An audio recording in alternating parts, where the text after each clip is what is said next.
后来住伫咧台中，拢是骑慢车咧出入的乡亲来注意咯，包括铁马、电动的自行车、电动的辅助车。若是违规停车，因为无车牌，即卖警察无法度开单。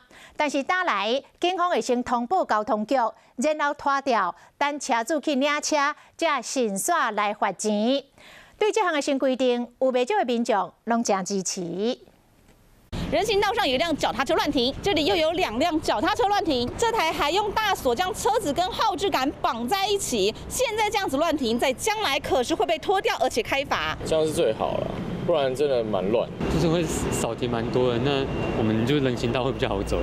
台中市交通局订定移地保管妨碍道路交通慢车的处理条例，慢车讲就是脚踏车、电动脚踏车、电动辅助车等，只要停伫无规划停车加人行道，还是停伫红线，警方会使罚300到600块。其他警方拢要等车主到现场才有开罚单。不过未来只要通报交通局，就会使随处理。放很久都没有人管，都没有人在处理，没那么像市区这样那么快速。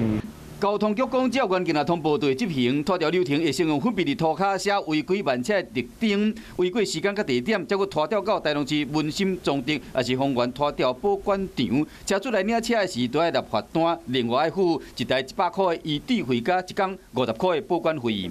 拖吊进来5天都没有来领车的话，我们接下来就会公告。那公告3个月还是没来认领的话，我们就会依程序来办理拍卖程序。 交通局讲，拖吊违规的慢车会使避免民众乌白停，影响交通。有真侪县市已经实施啊，这项处理条例将会送台中市议会审议，上紧明年顶半年就会通过公告实施。